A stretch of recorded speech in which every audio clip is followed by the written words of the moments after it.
Hello, I'm Mason. I am 38 years of age and reside in Raleigh, North Carolina. It's a satisfactory place to reside.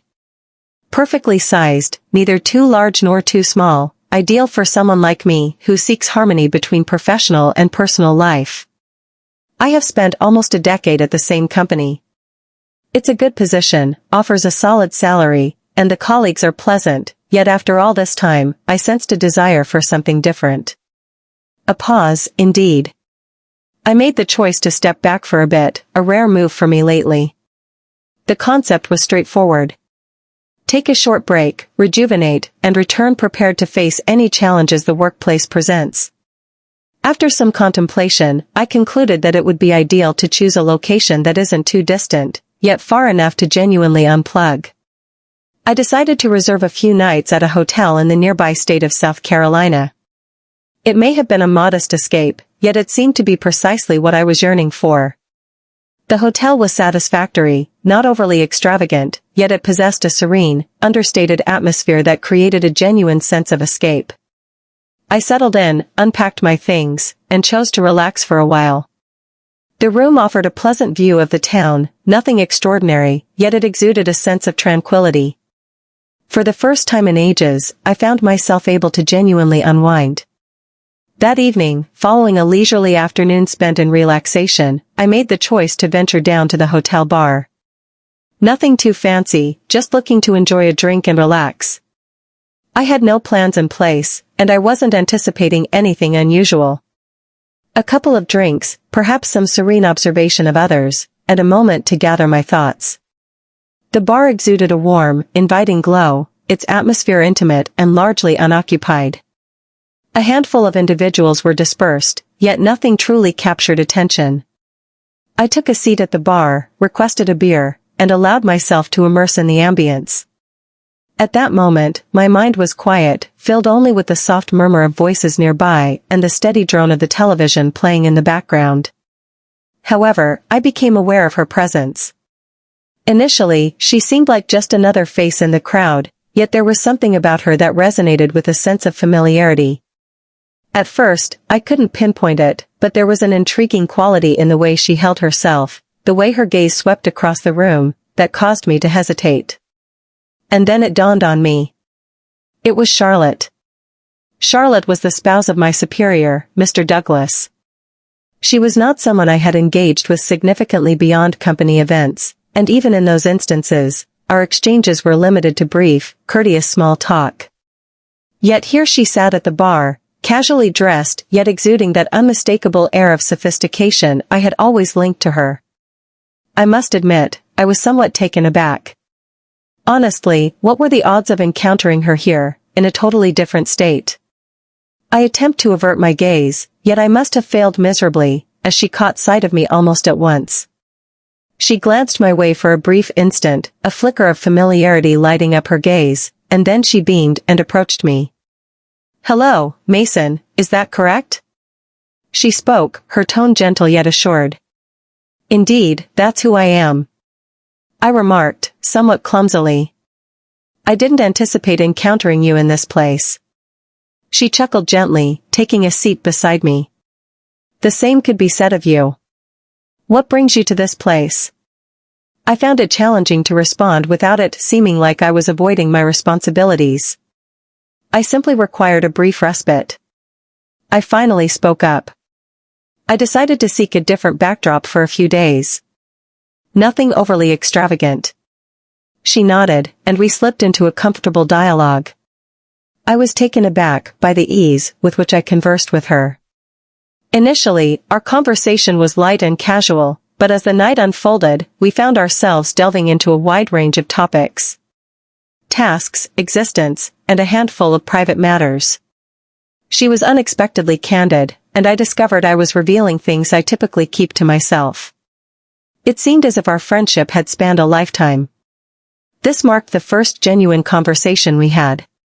We enjoyed a few drinks, and the dialogue unfolded seamlessly. I found myself unaccustomed to this type of bond, particularly with someone who was wed to my superior. Yet, in some way, it felt entirely right. It simply resonated in a certain way. Eventually, I glanced at the clock and noticed it was becoming quite late.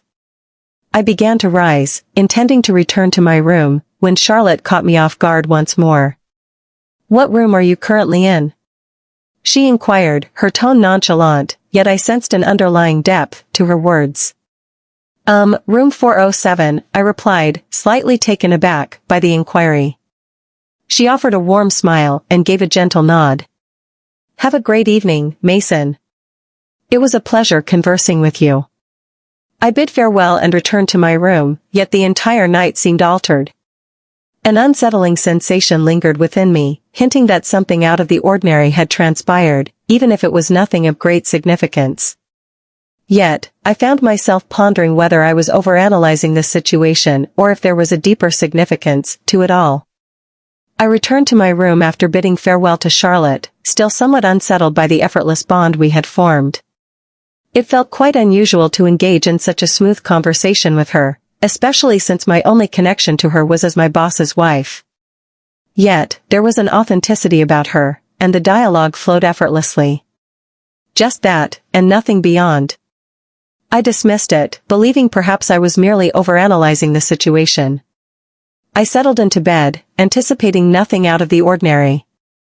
The day had stretched on endlessly, leaving me weary and drained. I programmed the alarm for the morning, turned onto my side, and surrendered to the embrace of slumber. At approximately 11 p.m., a knock on my door roused me from my slumber. It caught me off guard, particularly because I was not anticipating anyone's arrival. Initially, I considered that it might be hotel personnel, perhaps from housekeeping or related to the room itself. Still in a haze, I stumbled out of bed and made my way to the door. I opened it, and to my astonishment, it turned out not to be a hotel employee at all. It was Charlotte. She stood there, a bottle of wine cradled in her hand. I blinked, uncertain whether I was still caught in a dreamlike haze. "Mason," she spoke, her tone gentle yet assured. "I hope I'm not intruding, but I thought you might appreciate some companionship. I brought some wine, in case you're interested." I was taken by surprise. Thoughts whirled in my head as I sought to understand the circumstances. What brought her to this place? What was the reason for her bringing wine? This caught me off guard. It was puzzling, yet there was an odd sense of rightness to it. I lingered for a moment, at a loss for words. I could have spoken up, inquired about her presence here, but instead, I merely moved aside and allowed her to enter. "Absolutely, that sounds great," I murmured, lingering in a state of confusion. The following morning, I awoke with a sense of confusion. After a brief pause to collect my thoughts, I still found it challenging to assemble everything coherently. The room appeared unchanged from the previous night, yet an unsettling feeling lingered in the air. There was no indication of Charlotte's presence, no remnants of the wine, no glasses abandoned on the desk, absolutely nothing. I propped myself up in bed, attempting to piece together the events that had unfolded. The night was a haze, a liminal space where I lingered in a state of half-consciousness, caught between the boundaries of reality and the vivid realms of my imagination. Had I truly opened the door for Charlotte? Had she truly entered, or was it merely a bizarre dream? I found myself questioning whether I had indulged a bit too much in my drinks. Perhaps I had conjured it all in my mind, or perhaps an event had transpired that eluded my memory. A void lingered in my recollection, an absence where the night ought to have unfolded. I rose and made my way to the bathroom, splashing cold water on my face, wishing it would help clear my thoughts. Yet, as I gazed into the mirror, an unsettling sensation lingered, an inexplicable event weighing on my mind. I looked back at the vacant room, the bed perfectly arranged, and a surge of bewilderment enveloped me. What was happening? What was it that made me feel so unsure about everything? Was it all just a jest, or had I genuinely shared moments with Charlotte? I lost the ability to discern. The morning unfolded as an odd extension of the night, leaving me with an undeniable sense that there was something deeper beneath the surface. At this moment, I found myself without answers, only a multitude of questions.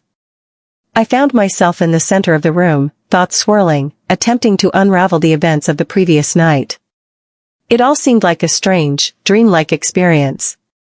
I had almost persuaded myself that it was merely a cruel jest, an odd misinterpretation. Perhaps I had indulged a bit too much, or maybe my mind had taken flight. Yet, despite my efforts to persuade myself otherwise, a persistent whisper in the recesses of my mind insisted it was more than mere fantasy. The sensation lingered, an undeniable truth that it was real. After lingering in the room, enveloped in contemplation, I resolved it was time to step outside. A stroll was likely the most beneficial choice for me to refresh my thoughts. I slipped on my jacket, ventured outside, and started to meander through the serene streets.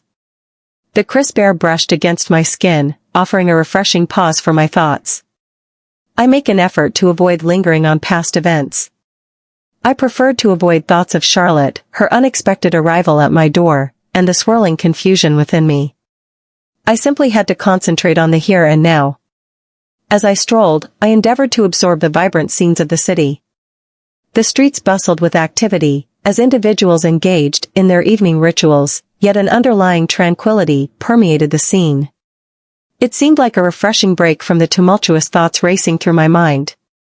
And then, just as I began to immerse myself in the cadence of my steps, I spotted her once more. Charlotte. She stood on the corner of the street, her eyes locking onto mine as if she had been anticipating my arrival. I paused briefly, caught in a moment of indecision about whether to make my way to her or continue on my path, yet she was already making her way toward me. "Hello, Mason." She spoke, her tone inviting, laced with a touch of genuine feeling. I wanted to express my gratitude for last night. It truly held significant value for me. A slight tightness gripped my chest. It was challenging to grasp her words, yet there was an authenticity to them that resonated deeply. She was not treating the situation lightly. It was a moment that demanded attention, not something that could simply be overlooked. This was genuine. I was at a loss for thoughts. I spoke, my voice slightly trembling, even as I attempted to maintain a calm tone. I wondered if perhaps I was merely conjuring illusions in my mind. She smiled gently, a glimmer of comprehension in her gaze. It was not a jest. Sometimes, unexpected events unfold, don't you think? I nodded, sensing a slight wave of comfort wash over me. Yet, there remained a vast expanse of knowledge that eluded my grasp. What comes next? I inquired, the question suspended in the air around us. As I pondered, she kept speaking, suggesting we take a stroll and chat for a while. The evening is pleasant, and I believe it could be beneficial for us both. Though I had my doubts, I ultimately found myself in agreement. Absolutely, let's take a stroll. As we strolled through the city, the soft murmur of the streets enveloped us. The dialogue began quite smoothly. Initially, our conversation revolved around ordinary topics, how long we had been in the city, our feelings about the area, and similar matters. However, gradually, the dialogue transformed. Charlotte started to share her life story in a manner that took me by surprise. She revealed her challenges with Mr. Douglas. She described the challenges of cohabiting with him, noting that the rigid, exacting character he exhibited in his professional life mirrored his behavior in their home life. It was evident she felt confined. In her voice, there was a vulnerability I had never encountered before. I sometimes feel lost, she admitted, her gaze fixed on the pavement as we strolled along. Being married to someone who is constantly on edge can be quite challenging. It feels as though there's no way out. In the workplace, he maintains a professional demeanor. At home, he maintains the same level of severity. I sense that I'm perpetually treading lightly. I found it quite surprising how candid she was with me. I hadn't anticipated that at all. I never expected her to reveal something so intimate. That seems incredibly challenging, I remarked, feeling uncertain about what more to say. I was at a loss for words to comfort her, yet it felt as though all she truly required was a listening ear. Yeah, she sighed, and sometimes I just need to feel liberated, you know, like I'm not constantly under his influence. As we continued our stroll, the city lights painted elongated shadows across the pavement. I found myself at a loss for words. As we strolled side by side, I found myself reflecting on a significant realization, even though I initially doubted my ability to provide any guidance. The previous night, I had thought that what occurred was merely an odd error, something I could easily dismiss. However, in conversing with her, I realized that it was not a mistake in the slightest. This was genuine, and whatever was unfolding, it was not something I could simply overlook. My time away flew by faster than I care to acknowledge. Following that evening with Charlotte, I believed I could release the tension that had accumulated. As the days passed, I became aware that the unusual bond we had established during our late-night stroll remained etched in my thoughts. I found myself revisiting our discussions, the way she shared her experiences, and the peculiar sense of closeness that had emerged so unexpectedly. Yet, life carries on despite personal struggles, and before I realized it, I found myself at my desk, gazing at my computer screen as if everything remained the same. I entered the office that Monday morning, sensing that I had returned to the beginning. The office buzzed with energy, the rhythmic tapping of keyboards, and the lively conversations of coworkers, creating a vibrant atmosphere around me. Everything seemed so ordinary, yet an unsettling heaviness rested on my chest, a tension that eluded my understanding. I endeavored to concentrate on my assignments, maintaining a low profile and an engaged mind. The very last thing I wished for was to begin reflecting on the events that unfolded during my absence. I had vowed to myself not to dwell on it, to see it merely as a peculiar circumstance, something I could easily move past. As I settled into my workspace, an unsettling feeling crept in. Something felt different, though I couldn't identify exactly what it was. The atmosphere had changed. I cast a quick look toward Mr. Douglas' office. He sat at his desk, papers strewn about, his brow knitted in concentration as he examined the documents.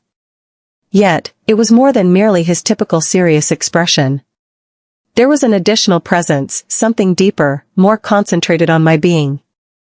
I didn't want to dwell on it too much, but whenever our eyes met, it seemed as though he was seeing me in a new light. His gaze seemed to hold on a moment longer, examining me with an intensity that caught me off guard. I attempted to brush it aside, yet it proved to be quite challenging. Throughout the day, he appeared to be particularly focused on me. Whenever I walked by his office or he summoned me for a brief meeting, his tone felt sharper, more detached than normal. It wasn't merely the way he gazed at me, however. His demeanor had changed as well. He exhibited a heightened level of assertiveness, delivering his directives with greater precision, even regarding the most minor tasks. I had never encountered him in this manner before. Mr. Douglas had always maintained a firm demeanor, yet he had never exhibited the outright hostility or demanding nature that characterized his current behavior. It created a sense of unease, as if I were treading lightly, careful not to disturb the fragile atmosphere surrounding him. The difference was striking compared to how things used to be.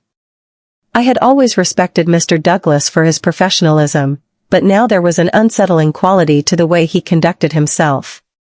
There was a newfound intensity about him, a certain sharpness and chill that hadn't existed previously. I found myself pondering whether it was connected to Charlotte in some way. Ultimately, she held the title of his wife. Despite my efforts to maintain discretion in our relationship, an unsettling thought lingered in my mind. Perhaps he could somehow perceive what was happening between us. I had no basis for that assumption, naturally. There is no substantial proof indicating that Mr. Douglas had any knowledge. Yet, the intensity of his gaze and his behavior enveloped me in a sense of unvoiced examination. As the hours passed, I attempted to shake off the sensation. I concentrated on my tasks, completed what was necessary, and moved on without lingering thoughts. Yet, with each passing moment that Mr. Douglas strolled by my desk or engaged me in conversation, the feeling of tension intensified. I found myself in a state of anticipation, longing for him to utter a word, or simply for that piercing gaze of his to connect with mine once more. A sense of unease lingered within me, as if an unseen force had altered the landscape of my reality, leaving me unprepared for the transformation that had taken place. Perhaps it was merely a figment of my imagination.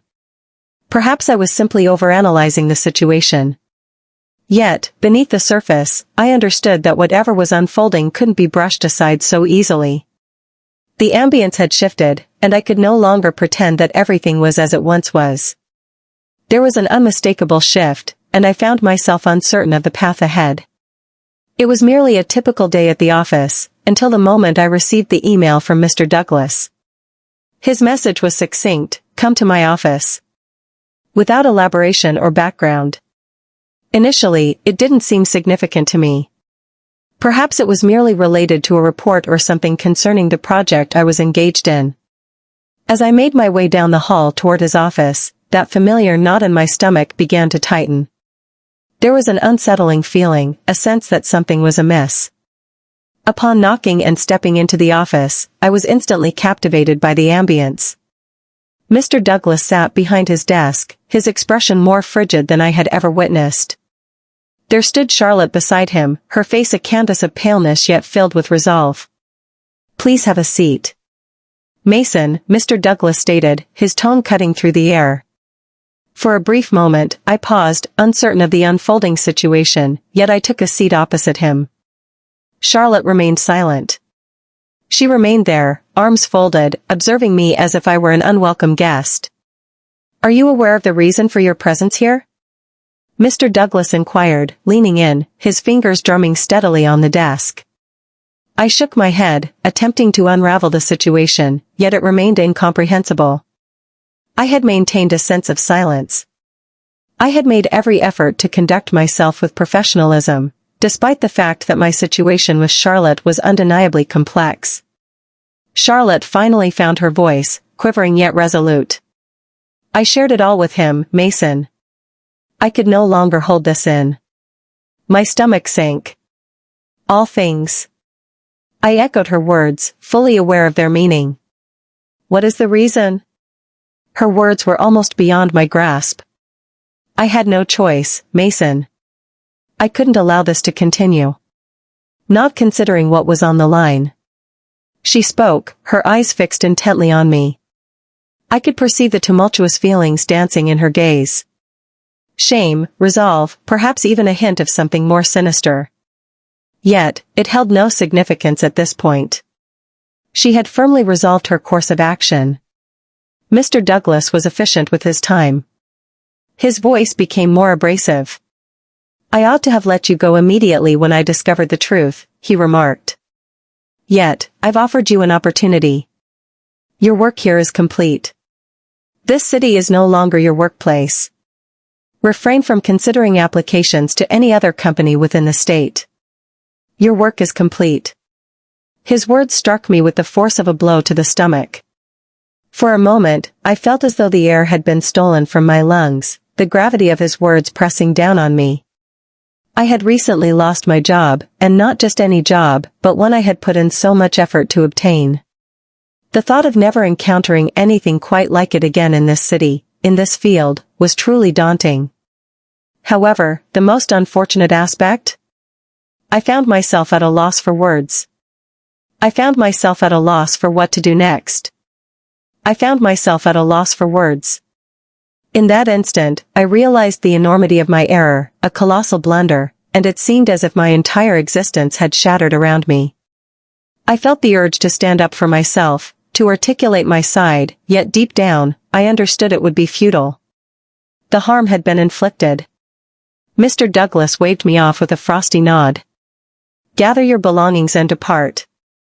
As I collected my things, the weight of the situation started to sink in. How did I allow things to escalate to this point? How did I allow myself to get caught up in this chaos? Yet, there was no room for remorse. It was essential for me to depart. I had to escape before the situation deteriorated further. Just as I was preparing to exit the office, a voice called out from behind me. "Mason, Charlotte is on the line." I glanced over to find her at the door, her gaze fixed on me with an unusual intensity.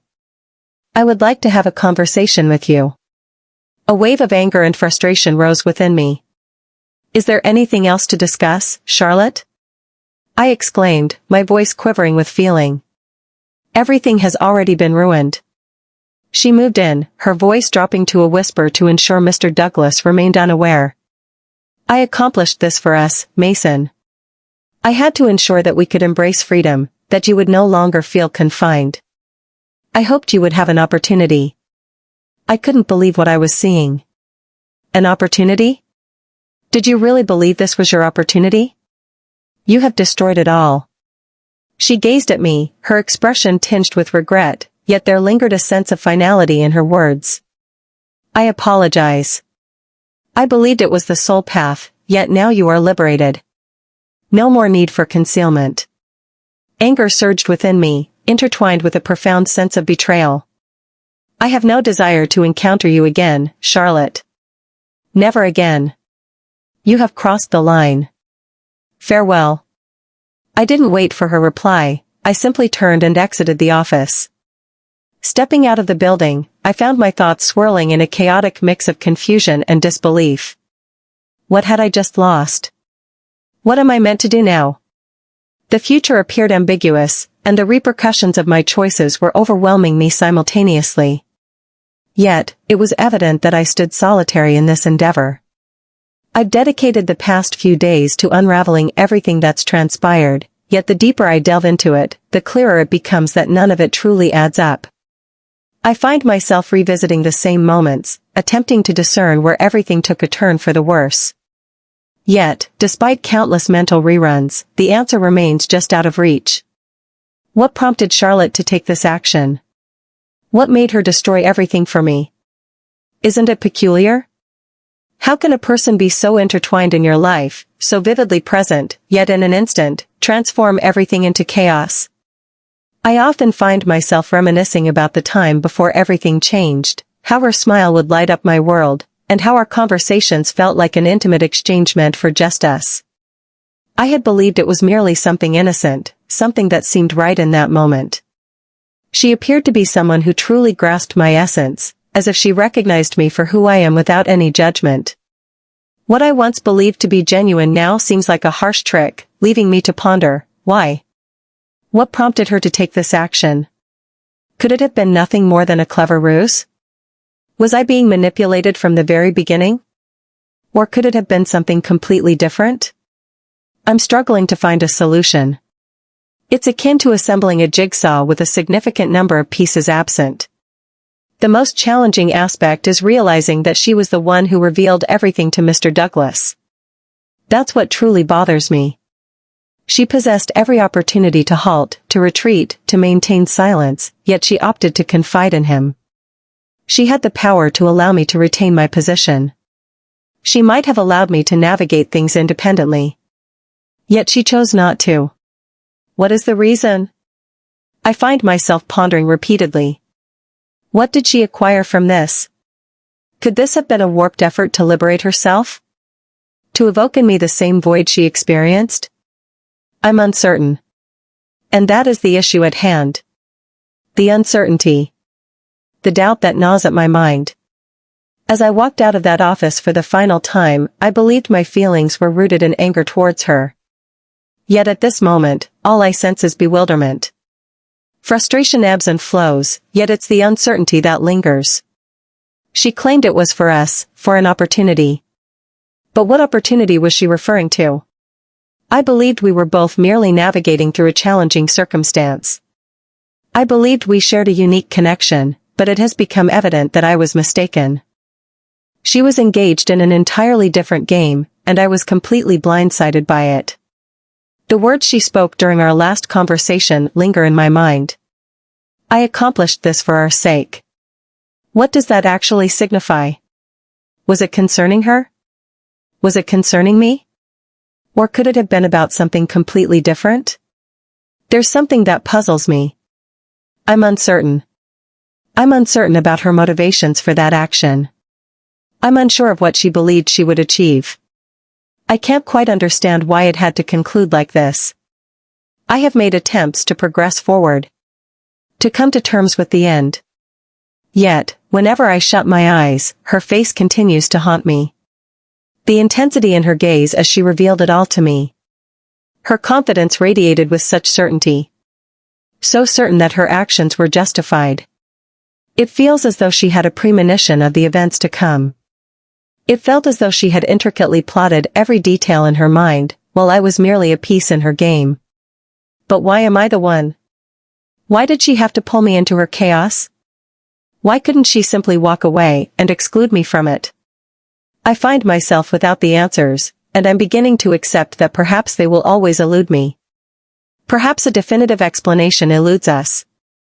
Perhaps certain events unfold beyond our control, leaving us to gather the fragments later, striving to understand the chaos. Yet, despite my best efforts, it remains beyond my grasp. And that's precisely why I'm reaching out to you, the audience. Is there anything you believe I overlooked? Do you believe there might be an explanation for Charlotte's actions? Could it have been merely a miscommunication? Or was it something more deliberate? I'm quite eager to find out. At this moment, I find myself completely adrift.